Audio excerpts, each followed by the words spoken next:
வணக்கம் நண்பர்களே. ஜோதிடப்படி ஜாதகப்படி சொத்து யாருக்கு சேரும்? இடம், வீடு, மனை, வண்டி, வாகனம், நிலப்புலன்கள், தோட்டம், துறவு, இது போன்ற சொத்துகள் யாருக்கு சேரும் ஜாதகப்படி? அதற்கு என்ன கிரக சேர்க்கை இருக்கணும் அப்படிங்கிற பற்றி தான் இன்னைக்கு இந்த வீடியோவில் டீட்டெயில்டாக பார்க்க போகிறோம்.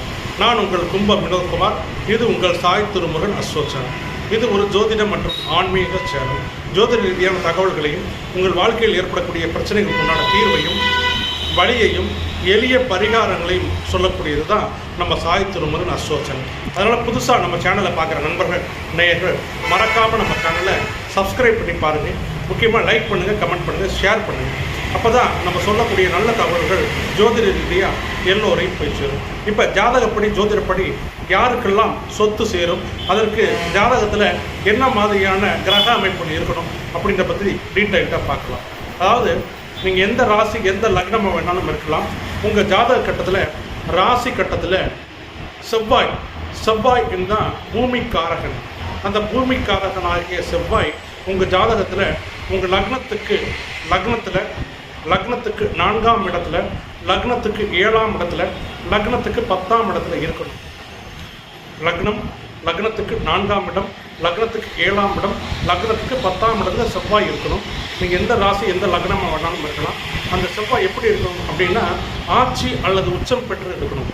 அதாவது வலிமையாக அந்த செவ்வாய் இருக்கணும். செவ்வாய் தான் பூமிக்காரகன். சொத்து சேர்க்கைக்கும் செவ்வாய் தான் காரகன்.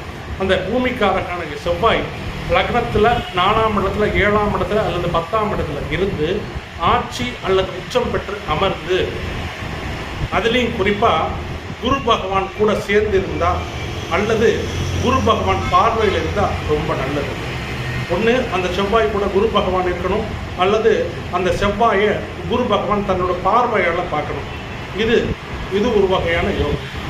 அடுத்தது செவ்வாய் கூட சுக்கிரன் இருக்கலாம், அல்லது செவ்வாயை சுக்கிரன் பார்க்கணும். இதுவும் ஒரு வகையான யோகம். குரு அல்லது சுக்கிரன் அந்த செவ்வாய் கூட இருந்தாலோ அந்த செவ்வாயை பார்த்தாலோ ரொம்ப சிறப்பு. இந்த மாதிரியான கிரக அமைப்பு உங்கள் ஜாதகத்தில் இருந்தால் உங்களுக்கு சொத்துகள் கண்டிப்பாக சேரும். முக்கியமாக பல மாட மாளிகைகள், கூண்ட கோபுரங்கள், பெரிய பெரிய பங்களாக்கள் உங்கள் பேரில் வரும். சொத்து சேரும். அது பூர்வீக சொத்தாக இருந்தாலும் சரி, நீங்கள் சம்பாரித்து வாங்கக்கூடிய சொத்தாக இருந்தாலும் சரி, உங்கள் பேரில் சொத்து சேரும். முக்கியமாக வீடு, மனை, வண்டி, வாகனம், நில, புலன், தோட்டம், துறவு, இது அத்தனையும் சேரும். சொத்துக்கள் உங்கள் பேரில் குவியும் அப்படின்னே சொல்லலாம். இதில் ஒன்றும் மிகப்படுத்தி சொல்கிறதுக்கு இல்லை. ஏன்னா இந்த பூமிக்காரக செவ்வாயோட சுக்கிரனோ அல்லது குருவோ சேரும்போது அந்த பூமி யோகத்தை கொடுத்துருது. முக்கியமாக பார்த்தீங்கன்னா பெரிய பெரிய நில சுவாந்தார்கள், மிட்டா மிராசுகள், இவங்களுக்கெல்லாம் அந்த யோகம் இருக்கும்.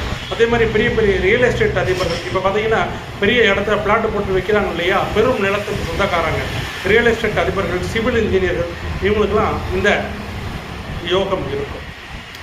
அதனால தான் இந்த சொத்து அவங்களுக்கு சேரும். சொத்து சேரும்போது தான் இந்த மாதிரி பெரிய பெரிய இடங்களை இந்த பிளாட்டு போட்டு மனை போட்டு விற்க முடியும். பெரும் நிலத்துக்கு சொந்தக்காரர்களாக அவர்கள் ஆக்கும். அதே போல் பெரிய பெரிய மாட மாளிகை, அதாவது பெரிய பெரிய அப்பார்ட்மெண்ட்டு, 10 மாடி, 15 மாடி, 4 மாடி, 5 மாடி, இந்த மாதிரி அப்பார்ட்மெண்ட்டுகள், பெரிய பெரிய வீடுகள், பிரம்மாண்டமான வீடுகள், தோட்டம், ஏக்கர் கணக்கில் நிலம், விவசாய நிலம், தோட்டம், விவசாய பண்ணை, இந்த மாதிரி வகையில் அந்த யோகம் செயல்படும். இதற்கு முக்கிய கிரகம் செவ்வாய், அடுத்த கிரகம் குரு, அடுத்த கிரகம் சுக்கிரன். இந்த 3 கிரகமும் அந்த ஜாதகத்தில் வலிமையாக இருந்து ஒன்றோட ஒன்று தொடர்பில் இருந்துச்சுன்னா அந்த ஜாதகருக்கு கண்டிப்பாக சொத்து சேரும். பூர்வீக சொத்தும் வரும். அதாவது அப்பா, தாத்தா, பாட்டன் சேர்த்து வச்ச சொத்துகளும் அந்த ஜாதகரை வந்து சேரும். அந்த ஜாதகருமே சம்பாரித்து பல வீடு, வாசல், தோட்டம், துறவு, பண்ணை, பெரும் நிலத்தை வாங்குவார். அவர் பேரில் கணக்கே இருக்காது. சில படங்கள் எல்லாம் சொல்லி பார்த்துருப்பீங்க, கண்ணுக்கெட்டுற தூரம் வரைக்கும் நம்ம இடம் தான் அப்படின்னு சொல்லுவாங்க. அந்த மாதிரி தான் அந்த ஜாதகருக்கு அமையும் இருக்கும். நண்பர்களே, தனிப்பட்ட ஜாதகம் பார்க்க விருப்பமுள்ள நண்பர்கள், நேயர்கள், நீங்கள் எந்த ஊர், எந்த நாடு, எந்த மாவட்டமாக இருந்தாலும் ஆன்லைன் வழியாக ஜாதகம் பார்த்து ஃபோன்லேயே கூட்ட அனைத்து பலனும் சொல்லிட்டு இருக்கிறோம். விருப்பமுள்ள நண்பர்கள், நேயர்கள் என்னோட நம்பருக்கு கால் பண்ணுங்கள், இல்லை வாட்ஸ்அப் பண்ணுங்கள். நான் உங்கள் கும்பம் வினோத்குமார். இது உங்கள் சாய் திருமுருகன் அஸ்ட்ரோ சேனல். நன்றி, வணக்கம்.